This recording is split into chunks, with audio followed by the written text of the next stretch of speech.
الحمدللہ رب العالمین الصلاۃ والسلام علی رسولہ الکریم۔ السلام علیکم ناظرین اکرام۔ آج کا عنوان ہے اعتکاف اور اس کے مسائل۔ اس کے سب ٹاپکس اس طرح سے ہیں: اعتکاف کے معنی، اعتکاف کی فضیلت قرآن کی روشنی میں، اعتکاف کی فضیلت احادیث کی روشنی میں، اعتکاف کی مدت، اور آخر میں دیکھیں گے اعتکاف کے مسائل۔ اعتکاف کے معنی یعنی میننگ آف اعتکاف۔ اعتکاف عربی زبان کا لفظ ہے جس کے معنی ہے ٹھہر جانا اور خود کو روک لینا، یعنی ایک جگہ پر مقیم ہونا اور اپنے آپ کو کئی چیزوں سے روک لینا۔ شریعت اسلامی کی اصطلاح میں اعتکاف رمضان المبارک کے آخری عشرے میں عبادت کے غرض سے مسجد میں ٹھہرنے کو کہتے ہیں۔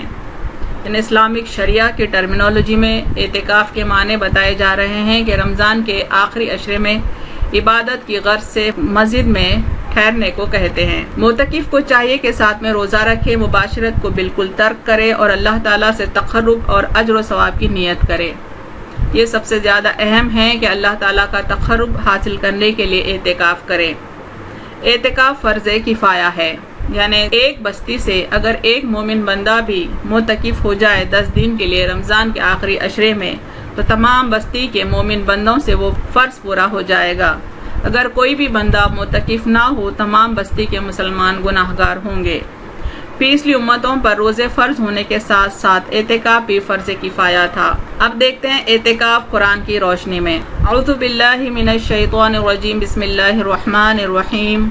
وَعِهِدْنَا إِلَىٰ إِبْرَاهِيمَ وَإِسْمَاعِيلَ أَن طَهِّرَ بَيْتِيَ لِلطَّائِفِينَ وَالْعَاكِفِينَ وَالرُّكَّعِ السُّجُودِ۔ اور ہم نے ابراہیم علیہ السلام اور اسماعیل علیہ السلام سے عہد لیا کہ میرے گھر کو طواف کرنے والوں اور اعتکاف کرنے والوں اور رکوع کرنے والوں اور سجدہ کرنے والوں کے لیے پاک رکھو۔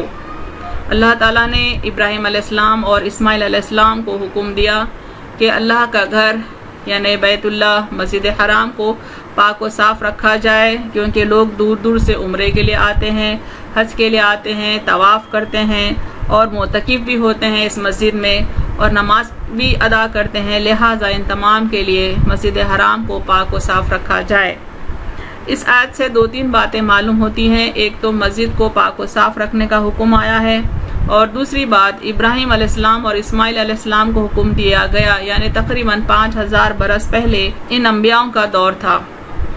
اس سے پتہ چلتا ہے کہ زمانہ قدیم سے ہی اللہ تعالیٰ نے حج بھی فرض کیا تھا پیغمبران اسلام پر، ان کی امتوں پر، اور ساتھ میں اعتکاف بھی ان پر لاگو کیا تھا۔ اور ایک آیت دیکھیں اس سلسلے میں، وَالْمَسْجِدِ الْحَرَامِ الَّذِي جَعَلْنَاهُ لِلنَّاسِ سَوَاءً الْعَاكِفُ فِيهِ وَالْبَادِ۔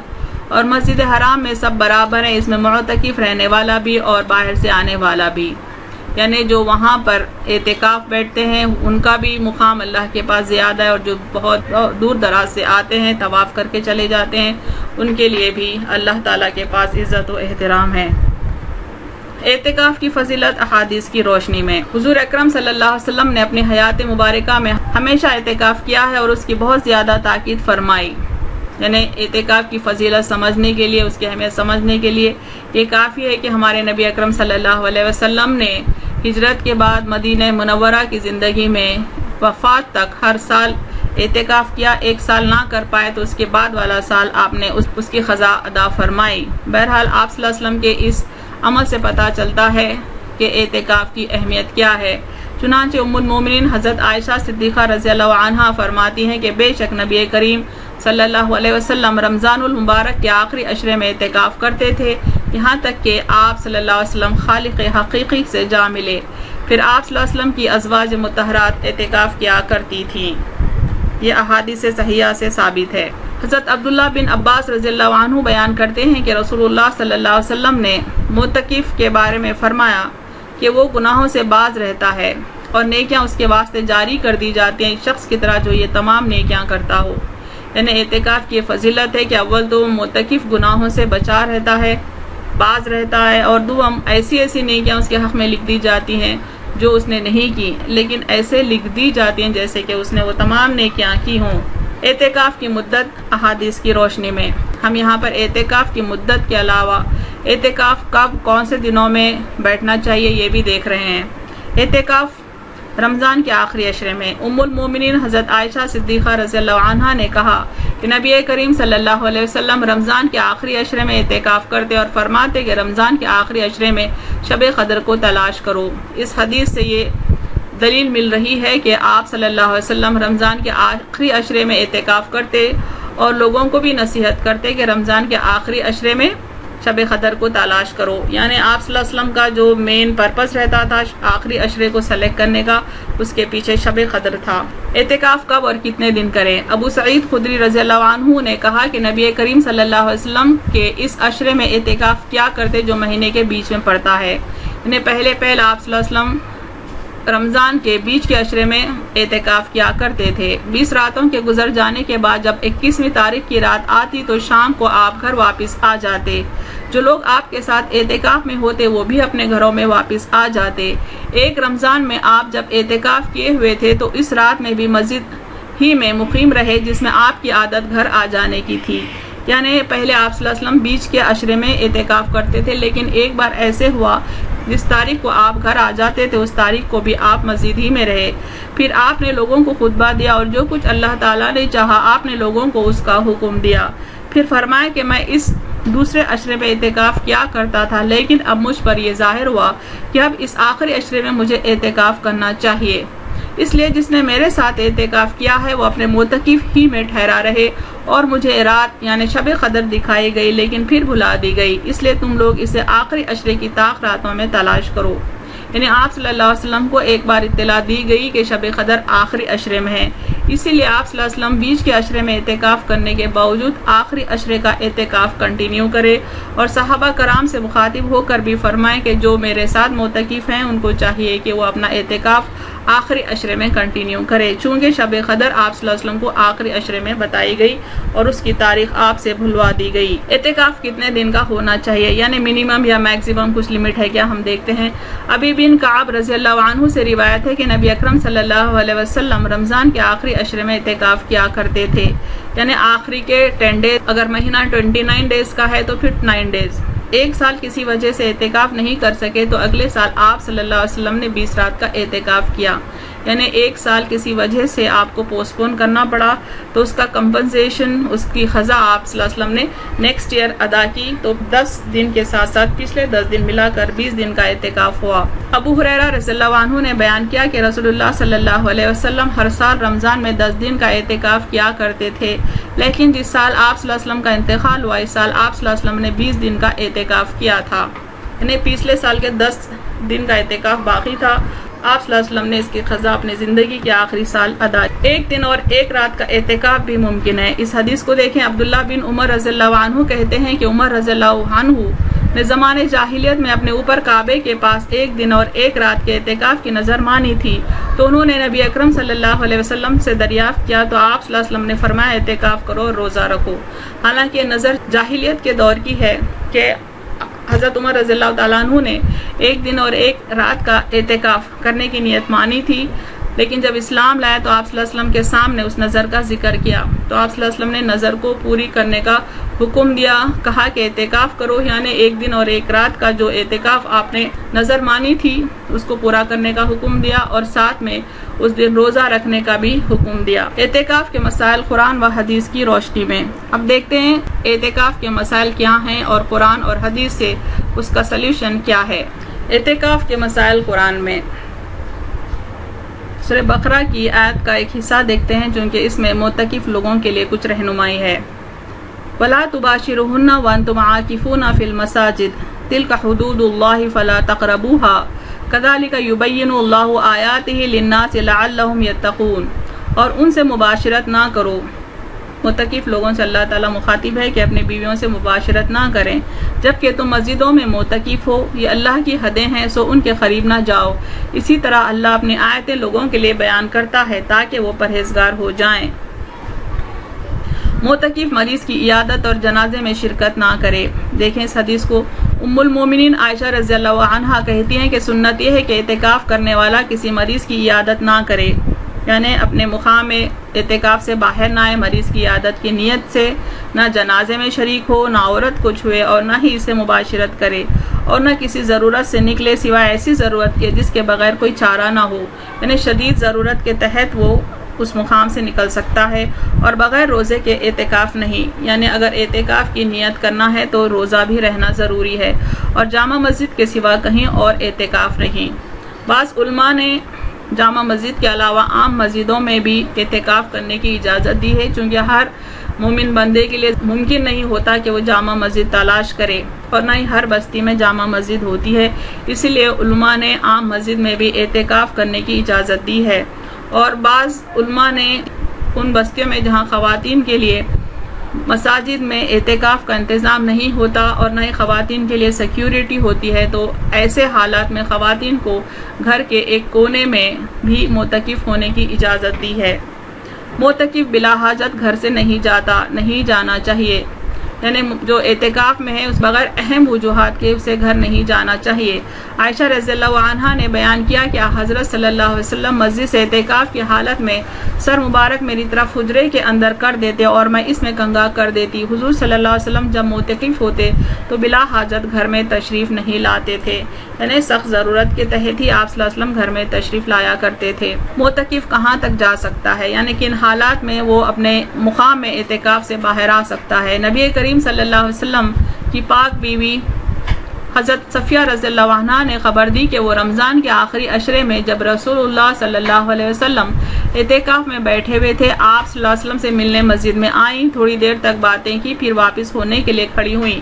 نبی کریم صلی اللہ علیہ وسلم بھی انہیں پہنچانے کے لیے کھڑے ہوئے۔ جب وہ ام سلمہ رضی اللہ عنہا کے دروازے سے قریب والے مسجد کے دروازے پر پہنچی تو دو انصاری آدمی ادھر سے گزرے اور نبی کریم صلی اللہ علیہ وسلم کو سلام کیا۔ آپ صلی اللہ علیہ وسلم نے فرمایا، کسی سوچ کی ضرورت نہیں، یہ تو میری بیوی صفیہ بنت حیی ہیں۔ ان دونوں صحابیوں نے عرض کیا، سبحان اللہ یا رسول اللہ، ان پر آپ کا جملہ بڑا شاق گزرا۔ آپ صلی اللہ علیہ وسلم نے فرمایا کہ شیطان خون کی طرح انسان کے بدن میں دوڑتا رہتا ہے، مجھے خطرہ ہوا کہ کہیں تمہارے دلوں میں کوئی بدگمانی نہ ڈال دے۔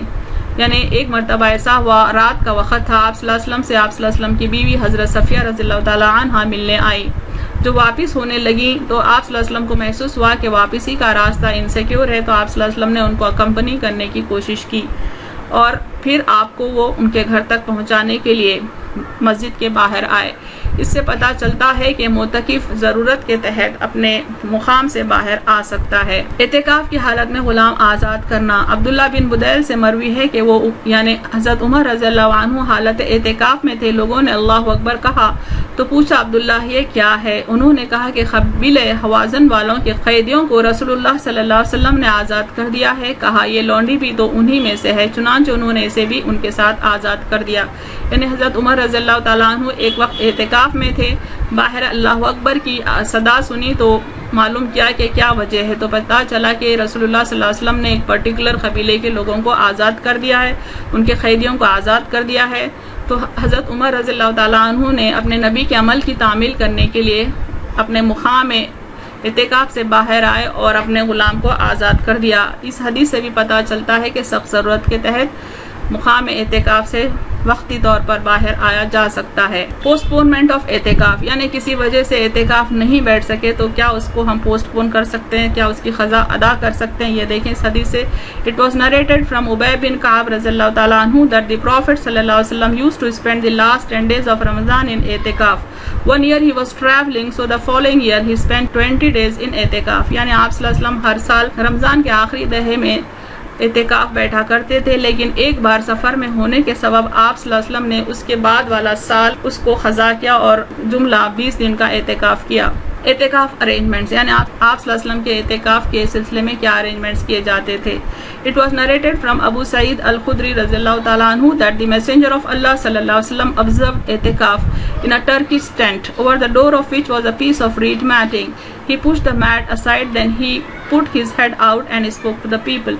یعنی آپ صلی اللہ علیہ وسلم کے لیے ایک ٹرکش ٹینٹ بنایا جاتا تھا مسجد کے صحن میں، اور آپ صلی اللہ علیہ وسلم اس میں اعتکاف بیٹھتے تھے اور اس کو ایک حصیر سے ڈھانپ دیا جاتا تھا، یعنی اس کے دروازے کو ایک حصیر سے ڈھانپا جاتا تھا، اور آپ صلی اللہ علیہ وسلم لوگوں سے بات کرنے کے لیے وہ حصیر کو ہٹا کر اپنا سر باہر کرتے تھے۔ بیڈنگ فار اعتکاف، یعنی آپ صلی اللہ علیہ وسلم کے لیے اعتکاف کے سلسلے میں کس قسم کا بیڈ تیار کیا جاتا تھا۔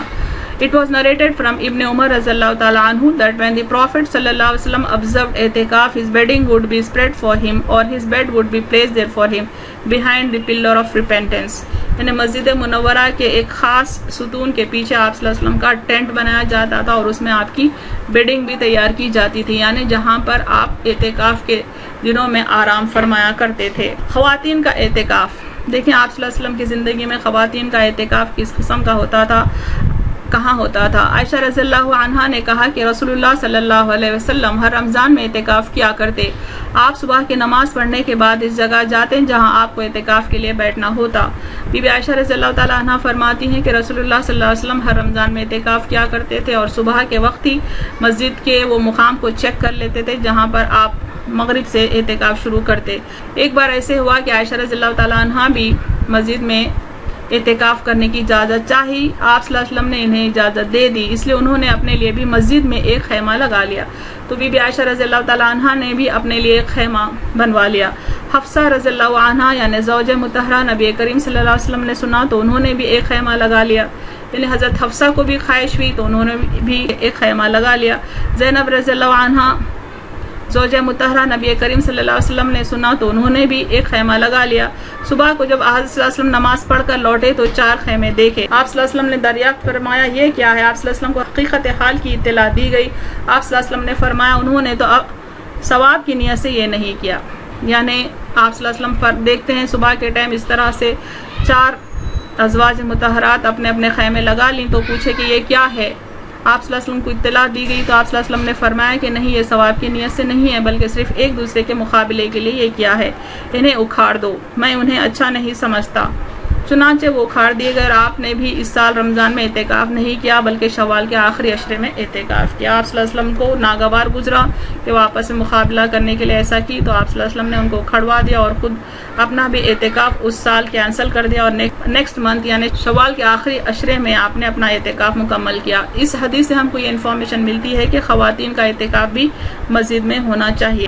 حضرت عائشہ رضی اللہ عنہا نے کہا کہ نبی کریم صلی اللہ علیہ وسلم اپنی وفات تک برابر رمضان کے آخری عشرے میں اعتکاف کرتے تھے اور آپ صلی اللہ علیہ وسلم کے بعد آپ صلی اللہ علیہ وسلم کی ازواج مطہرات اعتکاف کرتی رہی، یعنی جس وقت آپ صلی اللہ علیہ وسلم کو اطلاع ہوئی کہ شب قدر رمضان کے آخری عشرے میں، اس سال سے وفات تک آپ صلی اللہ علیہ وسلم نے ہر بار رمضان کے آخری عشرے میں اعتکاف کیا، سوائے 1-2 ایکسیپشنل کیسز کے۔ استحاضہ کا اعتکاف، استحاضہ کہتے ہیں خواتین کو جو ایکسٹرا بلیڈنگ ہوتی ہے ادر دین مینسز، اور اس خاتون کو مستحاضہ کہتے ہیں۔ ایسی سچویشن میں خواتین کے لیے کیا سلیوشن ہے یہ حدیث سے معلوم ہوتا ہے۔ عائشہ رضی اللہ عنہا نے بیان کیا کہ رسول اللہ صلی اللہ علیہ وسلم کے ساتھ آپ صلی اللہ علیہ وسلم کی بیویوں میں سے ایک خاتون یعنی ام سلمہ رضی اللہ عنہا نے جو مستحاضہ تھی اعتکاف کیا، یعنی ایک ام المومنین جن کا نام ام سلمہ تھا، انہوں نے استحاضہ کی حالت میں بھی اعتکاف کیا۔ ظاہر سی بات ہے کہ انہوں نے روزہ بھی رکھا ایسی حالت میں اور انہوں نے نمازیں بھی پڑھی ایسی حالت میں۔ وہ سرخی اور زردی یعنی استحاضہ کا خون دیکھتی تھی، اکثر تشت ہم ان کے نیچے رکھ دیتے اور وہ نماز پڑھتی رہتی، یعنی مینسز کے علاوہ ایکسٹرا بلیڈنگ کے دنوں میں عورت نماز بھی پڑھ سکتی ہے، روزہ بھی رکھ سکتی ہے اور اعتکاف بھی بیٹھ سکتی ہے۔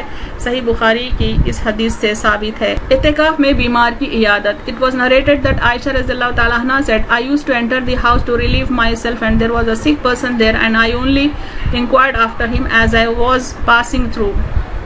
عائشہ رضی اللہ تعالیٰ عنہ فرماتی ہیں کہ جب وہ مسجد میں معتکف رہتی تھیں تو گھر میں صرف اور صرف ضرورت کے تحت اپنی حاجت کے لیے ہی داخل ہوتی اور اتفاق سے وہاں کوئی بیمار مریض ہوتا تو اس کی خیر خیریت پوچھ لیتی، لیکن خاص طور پر کسی بیمار کی عیادت میں معتکف نہیں جا سکتا۔ She said, and messenger of Allah صلی اللہ علیہ وسلم would not enter the house except to relieve himself when they were observing اعتکاف۔ آپ صلی اللہ علیہ وسلم کبھی گھر میں داخل نہیں ہوئے جب تک کہ کوئی خاص حاجت آپ کو نہیں ہوتی، خاص طور پر جب وہ معتکف ہوتے۔ اہم پوائنٹ دیکھیں اس لیسن کے، اعتکاف فرض کفایہ ہے، یعنی ساری بستی میں سے کم از کم ایک مسلمان بندے کو چاہیے کہ وہ رمضان کے آخری عشرے میں معتکف رہے، ورنہ سارے بستی کے مسلمان گناہگار ہوں گے۔